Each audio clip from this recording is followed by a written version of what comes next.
Hello and welcome to Buffy and the Art of Story. If, like me, you love the Buffyverse and creating stories or just taking them apart to see how they work, you're at the right podcast. Today, I'll be talking about Angel, Season 1, Episode 9, Hero, where Angel Investigations strives to save the helpless demon clan from a stormtrooper-like army of pure blood demons. If you are looking for episodes about Buffy the Vampire Slayer, you can find every episode from Welcome to the Hellmouth and the Harvest to the season finale chosen by scrolling back in this podcast feed, or you can find them on YouTube or on my author website at lisalilly.com.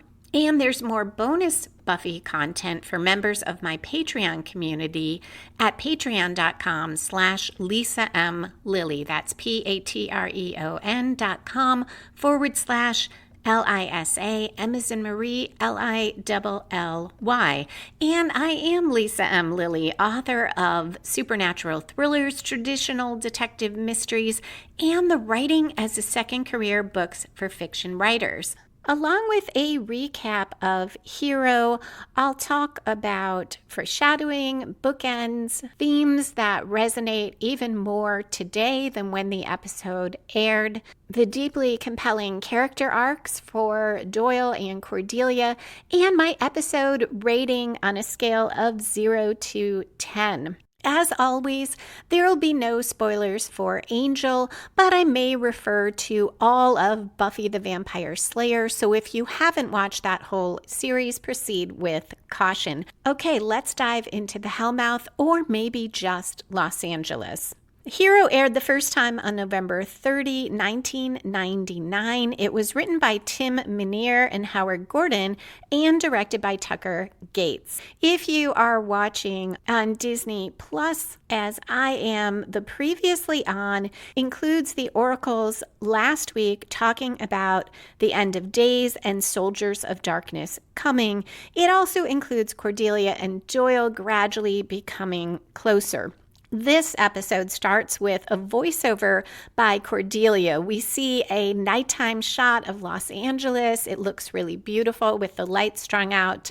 And Cordelia says the narrator could be that bald guy from Star Trek, presumably Patrick Stewart, or one of the cheaper Baldwins. There's a young woman at night, and we see Cordelia playing the part. She's attacked. Angel saves her and says that you can count on him because he's the Dark Avenger.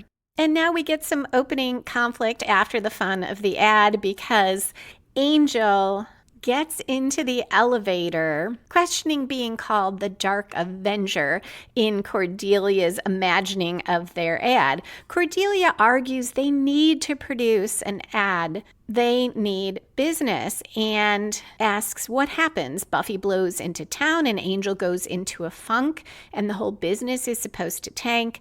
Doyle comes in and points out that an ad might draw the wrong kind of attention. After all, they don't have a private investigator license. He also reassures her that they'll manage. They always do.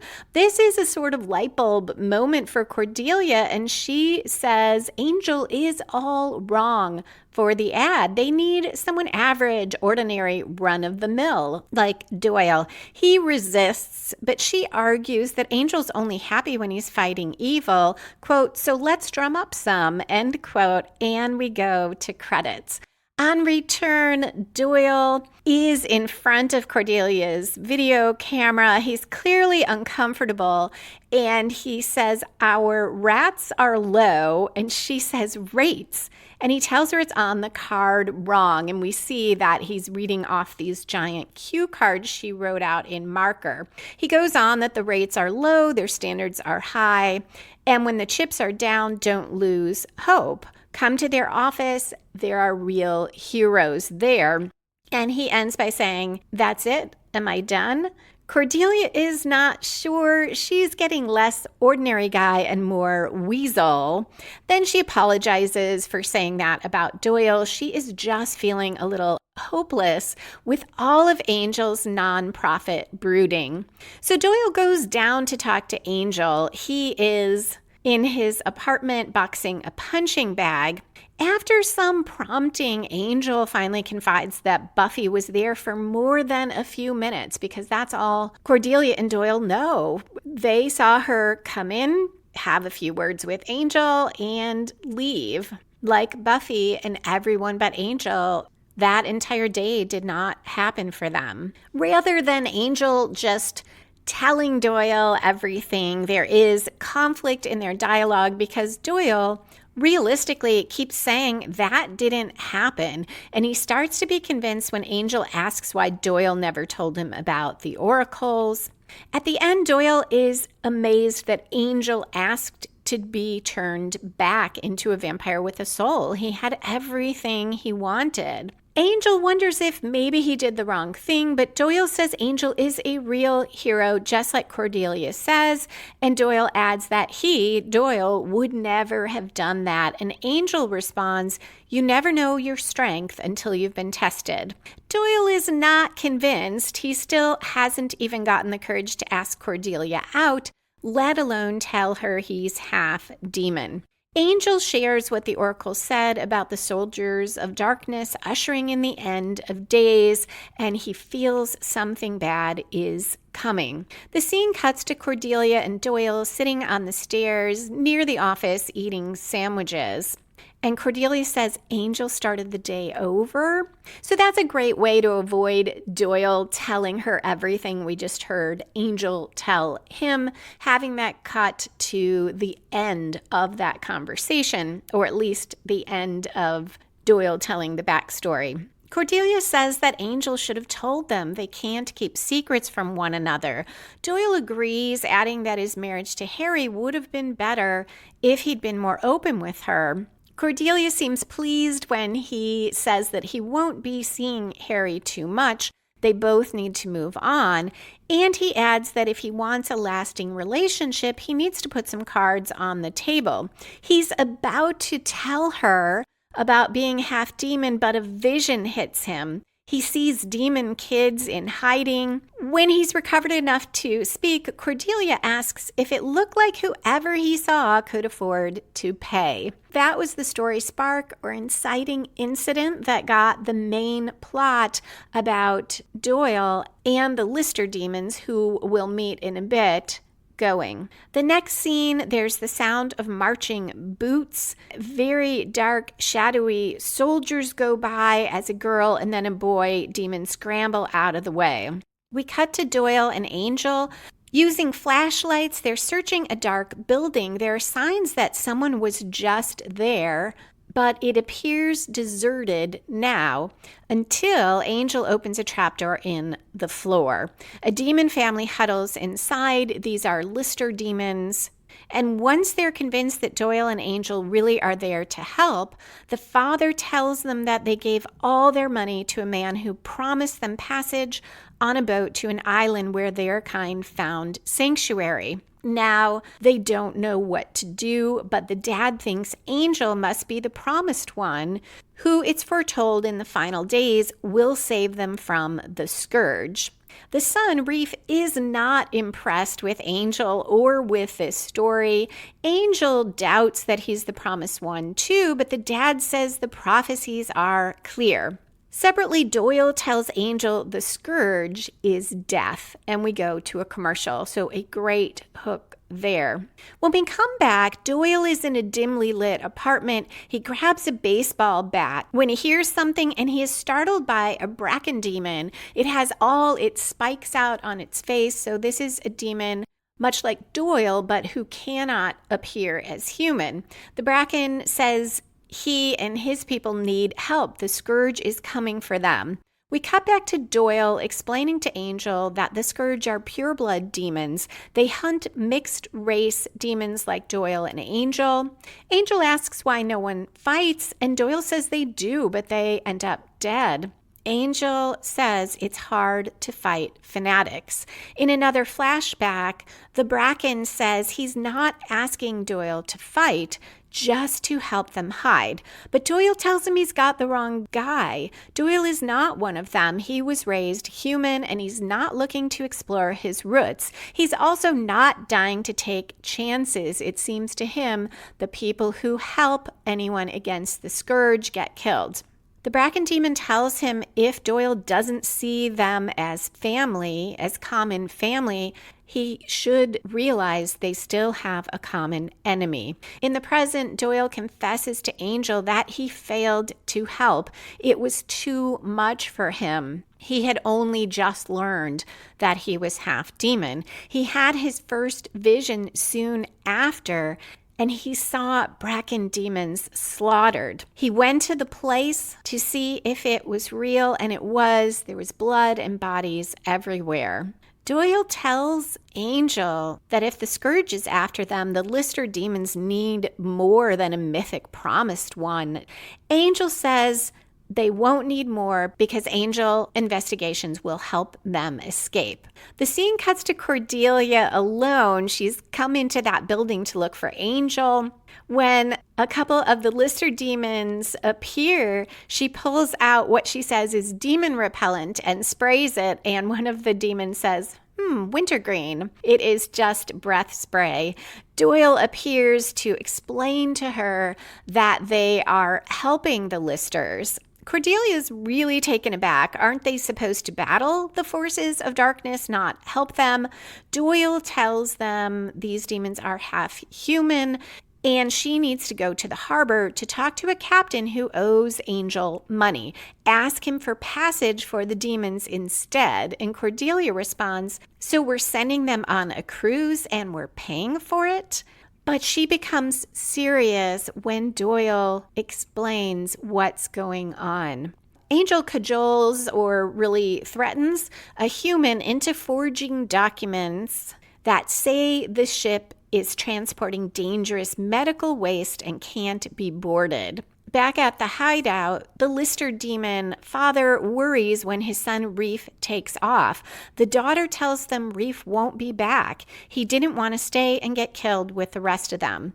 Doyle promises they won't get killed. Go to the ship. Doyle will find Reef. Doyle does track Reef down out in the darkened streets, but Reef won't go to the ship and says Doyle can't make him, and Doyle agrees it's Reef's choice. He's old enough to decide for himself. Reef scoffs at the idea of choice. It's just a question of where he wants to be hated. He tells Doyle that Doyle can't understand because he can pass as human. Reef's mother was the same way, and he goes on about how excited he was when his mother took him out once so he could be in the world. And he says to Doyle, guess what day it was? And Doyle correctly guesses it was Halloween. Doyle, though, suggests family is the one place Reef does belong, and he points out that Reef's little sister will miss him.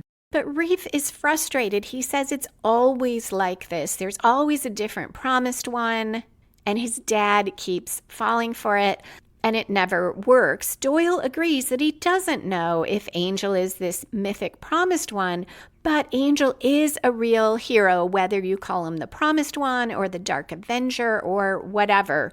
He adds that Reef needs to have faith in something. Losing yourself never works, Doyle knows. While Cordelia negotiates with the captain for passage in the cargo hold for half off his debt to Angel, rather than for the whole debt, as Doyle instructed her, Doyle and Reef head for the ship, but they hear the Scourge's boots. That sound is very ominous. It is the sound of many feet clumping in unison, clearly a whole battalion of soldiers. Reef and Doyle hide in a building, but the Scourge comes closer and is about to discover their hiding place. Doyle puts out his spikes, runs out, and leads the Scourge away from Reef. Angel spots him and grabs him off the street. Doyle, that is, not Reef. The Scourge eventually finds the building where Angel and Doyle are, but Angel emerges from the shadows in vamp face, his arm around Doyle's neck as if Doyle is his hostage. Angel tells them back off, this is his kill. And he claims that as a vampire, he hates his humanity. He wants to work with them because he needs to be cleansed. Doyle begs for his life, and Angel snaps his neck and drops him on the floor. He tells the Scourge he knows how half-breeds think. He can hunt and kill them better than anyone they've got, and he's willing to die after. The scene cuts to Reef. He finds Doyle dead, and he is shocked and grieved, and then shocked again when Doyle sits up, straightens his neck, and is fine. He tells Reef that Brackens in demon form are stronger, they can have their neck broken and survive. And we heard in an earlier episode that Doyle is stronger when he fights as a demon. At the ship, the captain needs to take off soon. Cordelia urges him to wait for Reef and reassures the Lister father that Doyle will get Reef there in time. The dad talks about how Doyle understands their suffering, being half demon himself, which shocks Cordelia. At a Scourge rally, the leader exhorts the group to hunt and kill mongrels. Angel is there in a uniform like all the others, and he's in vamp face. Everyone cheers. The leader talks about how purity must rule the planet and reveals that they learned about a ship of Lister demons trying to escape because the first mate of the ship accepted a bribe to tell them about it.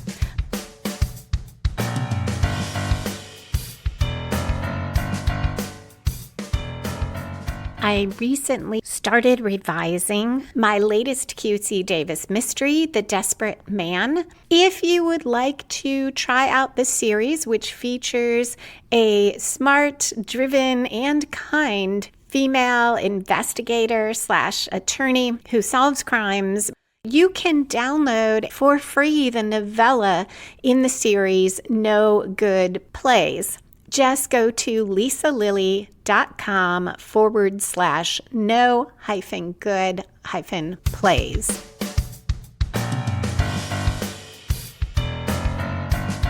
The leader unveils a large machine called the Beacon. When it powers up, it starts to glow. He tells them it burns away humanity and demonstrates on the first mate, burning him to a crisp. Once the machine is at full power, it will kill anything human for a quarter of a mile. Angel, deeply disturbed, steals a motorcycle and races toward the ship. Doyle and Reef arrive at the ship. After telling Doyle how relieved she is and how worried she was about him, Cordelia slaps him for not telling her he was half demon. She thought they agreed secrets were bad. Doyle says he was afraid she might reject him, and Cordelia tells him she rejected him way before now. Does he think she's that superficial? She works for a vampire. And she adds, I mean, you're half demon. That is so far down the list. Wander's short and poor. Is there anything else I should know? Doyle says the half-demon thing, pretty much my big secret. And Cordelia responds, good, that's out, it's done. Would you ask me out for dinner already? Doyle is thrilled, but Angel arrives, interrupting them. He is only moments ahead of the Scourge. He says everyone's got to get on board and leave. The freighter starts to move, but the Scourge soldiers make it onto the deck and bring the Beacon with them. Angel fights off some soldiers, but falls into the cargo hold with the Lister demons. He yells for them all to leave, but they can't. Doyle yells back, telling him the doors are blocked from outside. Angel, Cordelia, and Doyle get up on a parapet above the hold. Angel explains that the light from the beacon kills anything with human blood. Angel, though, will try to stop it. He thinks he can by pulling the cables apart. The beacon is already glowing, though, and Doyle and Cordelia protest because it will be suicide for Angel. Angel tells them it's all right. But Doyle says, the good fight, yeah? You never know until you've been tested. I get that now. He punches Angel, knocking him into the cargo hold below. Then Doyle grabs Cordelia and kisses her. A sparkling light passes between them. He puts his spikes out for strength and says to Cordelia, "Too bad we'll never know if this is a face you could learn to love." Angel tries to climb out of the hold to stop Doyle, but Doyle leaps onto the framework of the beacon and smiles at Cordelia and Angel. He struggles with the power cables. The light saps his strength, then forces him into human form and starts burning his skin away, but he manages to pull the cables apart. The very last flash of light disintegrates him. The scene cuts to the ad. If you need help, then look no further. Angel Investigations is the best. Our rats are low. Rates. It says rats. So, our rates are low, but our standards are high. When the chips are down and you're at the end of your rope, you need someone that you can count on. And that's what you'll find here. Someone who'll go all the way, who'll protect you no matter what. So don't lose hope. Come on over to our offices, and you'll see that there's still heroes in this world.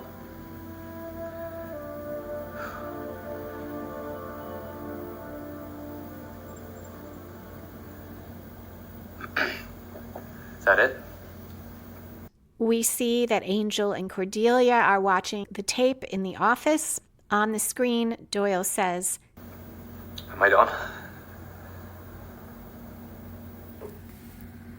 And the episode ends. This is such a powerful episode, and it makes me cry at the end every time, and during it when Doyle is saving everyone. The plot itself is well put together. It includes very strong foreshadowing, which is part of why that ending lands so well, because by the time we get there, we believe that Doyle would make this choice. In the beginning, though, we don't consciously recognize that this is going to be a huge episode with such great consequences, because we start out with Cordelia's concerns about the business and making money and the byplay between her and Doyle. And it shows a little bit of growth there too, because yes, she's calling him ordinary and run-of-the-mill, and he's feeling a little insulted, especially when she says she gets weasel, but she apologizes and she tells him she is just worried. And we do get a sense, her wanting him in the ad, that she sees him as someone people can relate to, which starts setting up Doyle being the one that the Lister demons trust, including Reef, who is so skeptical. Before the story spark, there is another hint that Cordelia and Doyle will become closer, because Cordelia looks very pleased and hopeful when Doyle says that he and Harry need to move on. He also says he doesn't expect to see much of Harry, and she is very open to whatever Doyle is about to tell her when he says he needs to lay his cards on the table. And there is a very good reason that he doesn't, because he is hit with that vision that sets off the main plot about the Lister demons. The plot escalates throughout because now this family is in danger, and there is internal conflict for Doyle as well, because we find out that he previously failed to help other demons. So for him, this is not only about helping the Lister demons, which is important. It is about achieving a certain amount of atonement. That also starts setting up that climax where Doyle sacrifices himself. At the same time, there is always peril to Angel, because the Scourge, the villain, is after what they call half-breeds, half human, half demon, which is what a vampire is. And Angel throws himself right into their midst in order to try to save the Listers, which is a little bit of a misdirect as well, because it's setting up the idea that Angel is going to be the hero here. And I said setting up, it's really adding to that, because the Listers and Doyle assume that Angel is the promised one. Doyle doesn't think that Angel's necessarily the one from the prophecy, but he sees Angel as the hero who will help the Listers, and Doyle is aiding Angel, but Angel's the hero, and the Lister father sees Angel as the promised one. That machine that can wipe out humanity is a danger to all half-blood demons and to humanity itself, so we up the stakes significantly. And it is not only about saving the Lister demons, but about saving all half-demons and humans, because that beacon will be able to project in a wide range when it's fully operational. And we know it's a danger to humans because it burns up the first mate.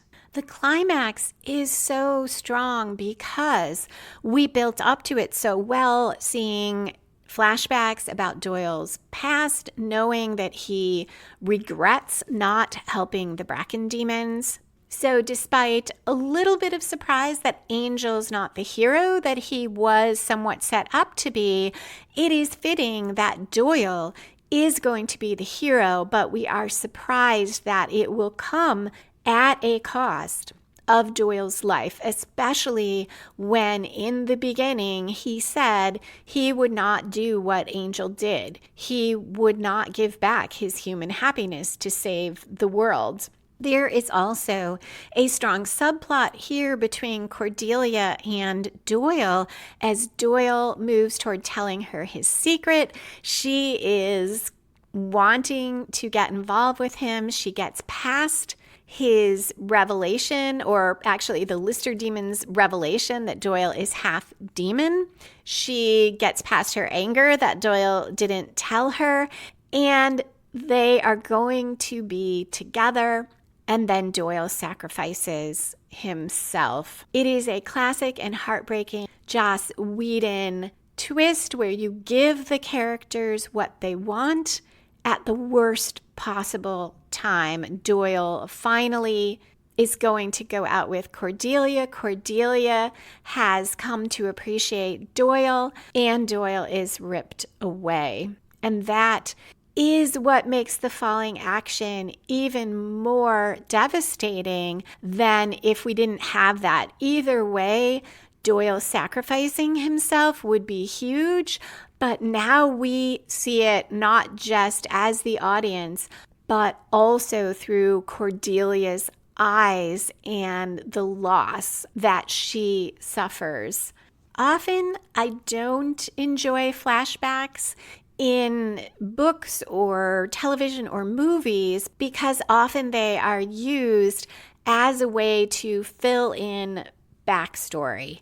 And it takes up time, and usually I don't feel very engaged with the flashbacks because I already know we are past that with these characters. I would rather have the exposition come out through dialogue if it's a movie, a play, or a TV show, and conflict is used to do it, or if it is a novel or short story in exposition from the narrator, if that's the only way to do it. However, flashbacks can be very powerful if they tell their own story. So the first time I watched this, the first flashback I wasn't as engaged with. First, it took me a bit to realize it was a flashback. I don't remember if there was a subtitle telling us that. If there was, I missed it. And seeing Doyle in his apartment briefly confused me. And then it was someone from his clan asking for help. Doyle refuses. And at first I felt like, well, that could have come out through dialogue. And in fact, we have Doyle then telling Angel that he didn't help. But when we see in depth how and why Doyle refuses, him saying, I'm not one of you, I was raised human, and his very human fear of putting himself on the line for, let's say, family that he didn't even know he had until recently. He's not ready to risk dying for them, and he has not grappled with his demon side yet. Then we find out through dialogue in another flashback that he saw the results of that. He saw all these Bracken demons slaughtered in his vision and then confirmed it by seeing the bodies. And that is very powerful. It does tell a story in itself. Doyle is confronted with a request for help. He refuses it, he sees the results, and he experiences terrible regret. This flashback sequence fills in the blanks as well in the larger story of Doyle that we have been getting piece by piece. Harry told us that when he found out about his demon half, he became impossible to live with, that he rejected it.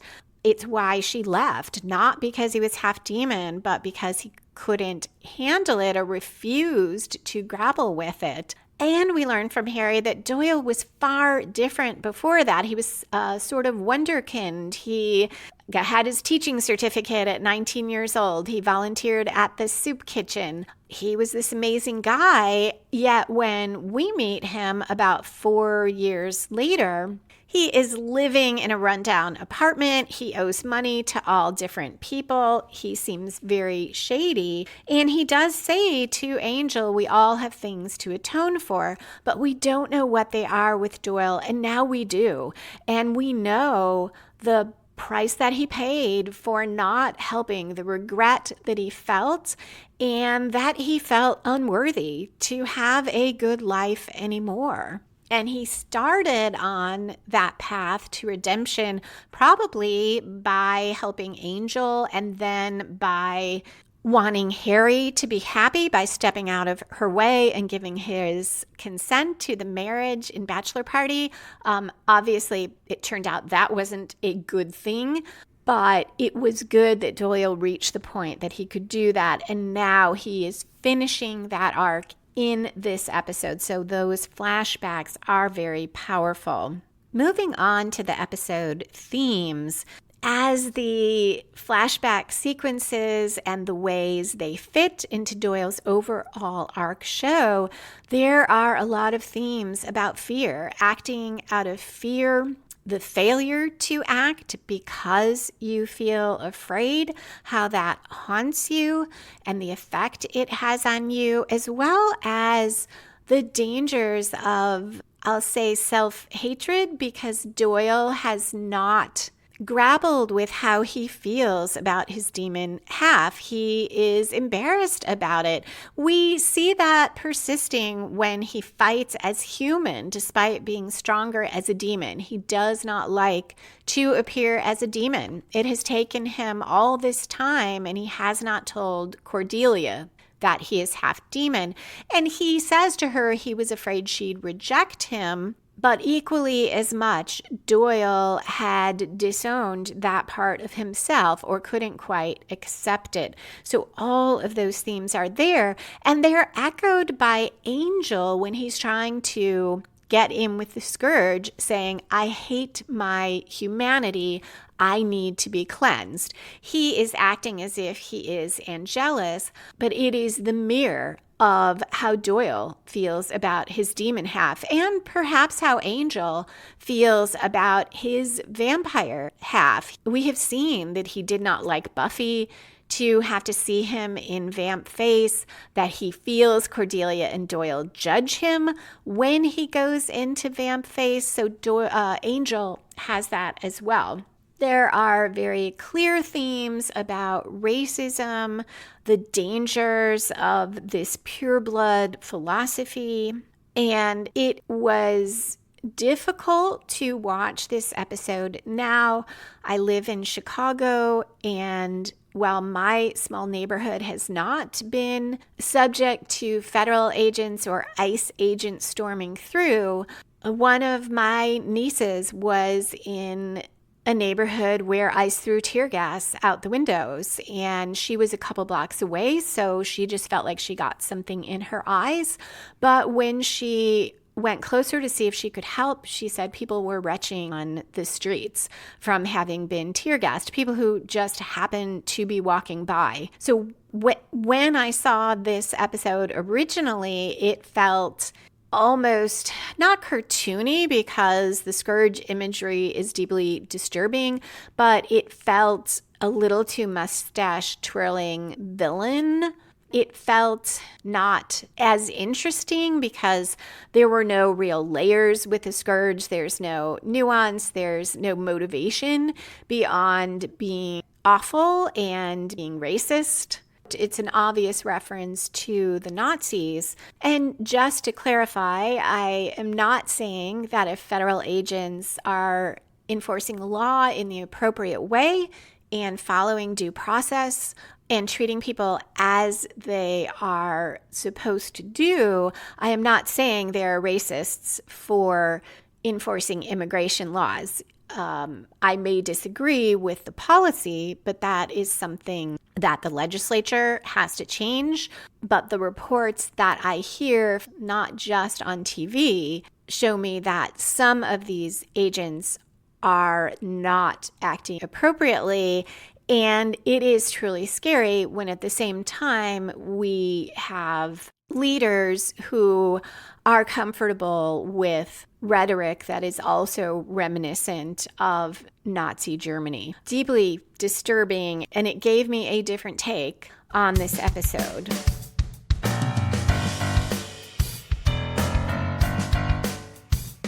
If you like the way I talk about story and want to apply it to your own writing, you might find my book, Super Simple Story Structure, a quick guide to plotting and writing your novel, helpful. It is available in ebook, workbook, and audiobook formats. And you can find it at writingasasecondcareer.com, along with all my other books on writing. Or you can sign up to get free story structure worksheets at writingasasecondcareer.com/story.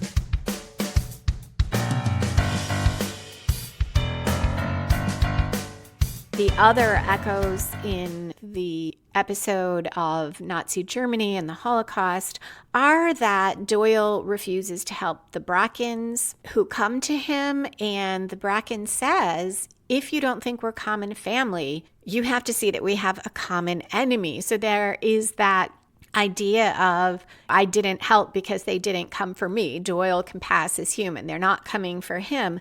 Well, they came for those Brackens. They killed them, the ones who could not pass as human. And now they are coming for the Lister demons. And Doyle certainly can see more that the scourge will keep coming, will keep killing. And in fact, it has escalated to where it can kill without even being physically present and kill all half-human demons and humans. There are very compelling character arcs here. Doyle, of course, is the main one, starting with small steps, being ready to tell Cordelia about his demon half, and the movement from seeing this big gap between him and Angel. Angel is the hero. He's the guy who would never do what Angel did, who would never give up his human happiness to save the world. So he says, Angel wisely tells him, you don't know until you're tested. But Doyle's not convinced. He says, yeah, Angel's fighting the good fight. Doyle is just keeping score. He says that when he's talking to Angel in Angel's apartment. But Doyle gradually steps up more and more. He is the one who goes after Reef to try to convince him. He then puts those spikes out, appears as a Bracken demon, and runs out to lead the scourge away from Reef. He agrees to let Angel snap his neck. Now, presumably he knows that he'll be able to come back from it, but it's still a risk. They could have prevailed over Angel and Doyle and killed them both. Then he gets Reef to the ship and he makes that ultimate sacrifice to save all of those Lister demons and all the half demons and humans that would be killed if that beacon becomes fully operational. Cordelia, too, has an arc. She starts with somewhat valuing Doyle as an ordinary guy, but also seeing him as run-of-the-mill and a little bit weaselly, though she apologizes. She is moving toward seeing more and more good in Doyle. We see that through the episode as she reassures the Lister father that Doyle will get Reef there. She's not saying Angel is going to save the day. I mean, she does think Angel is a hero and that it's important that he's there, but she specifically says Doyle will get there. So she counts on him. She believes in him. And then she does not only accept that he's half demon, but feel insulted that he would have feared she'd reject him. And then, of course, she has to deal with that horrendous loss. Angel doesn't so much have an arc, but we see a little more about him when he says, as a vampire, he hates his humanity. And I have to think that he is drawing on what he remembers from being Angelus, that Angelus hates his humanity. And I think there is enough in all of Buffy to conclude that. Spike, in contrast, retained a lot of his humanity. If you remember in the episode with the judge says to Spike and Drew that they reek of humanity, they share affection and jealousy. And Spike is pretty much like, well, of course, that is part of what makes undead life worth living to Spike. He still loves Drusilla and he falls in love with Buffy. You can argue that it is not the same love he could have with a soul, but he does love Buffy. He does, in fact, act selflessly when he refuses to tell Glory about the key out of love for Buffy. Angelus, on the other hand, he retains his obsession with Buffy, but he does not love her. He does not keep much of his humanity. And I think Giles is correct when he tells Buffy Angelus will go after whatever makes him feel most human. And Angelus says that as well in I Only Have Eyes for You, after he and Buffy are taken over by those ghosts and he and Buffy kiss again. And for just a second, it's Angelus as Angel, and he feels all those feelings, and then the ghosts are gone, and he is washing himself over and over in that courtyard with holy water, saying he has to get rid of the humanity, or he has to be cleansed of what made him feel human. So when Angel says this, he is likely drawing on Angelus, which I find really interesting. Moving on to world building. This episode very much fits in the Buffyverse, as Buffy does in its most powerful episodes, including the Faith and Buffy body switch episodes. This story examines philosophical and ethical questions. Should the one sacrifice themselves for the many? Is Doyle looking at one of him versus all these Lister demons and all the other demons and humans who will die? Now, you could say that's a false choice, because if that beam is operational, it could be powered up enough to kill everyone anyway. Doyle might die anyway, but then you can look at it is Doyle or Angel who can do this. And very quickly, Doyle chooses, and he takes Angel by surprise and doesn't give him the option to go in and sacrifice himself. And there's two reasons I see for that. One, Doyle is seeking atonement. So there is that question of, do you need to atone for the past? Can you balance the scales? And second, Doyle may have made a calculus that in this instance, either he or Angel can do this thing, but in terms of which one of them lives on, he may have determined that Angel could go on to help more people, that Angel has more power, more ability to do that, where Doyle, this may be one of the few times where he can save so many. And it is more valuable for Angel to continue. Now, did Doyle make that calculus? I don't know, but the episode raises those questions. It also raises questions of the value of the individual versus the value of the tribe. Who is family? Who is our tribe? Are the other Brackens Doyle's family? He does not feel that at the time when he is first approached, but now he has come to feel a sense of kinship with all half-demons, not just Bracken. This episode is consistent with Buffy the Vampire Slayer as well, because in Buffy we see that sometimes a hero sacrifices everything. Buffy had to kill Angel to save the world, even though he had come back to himself.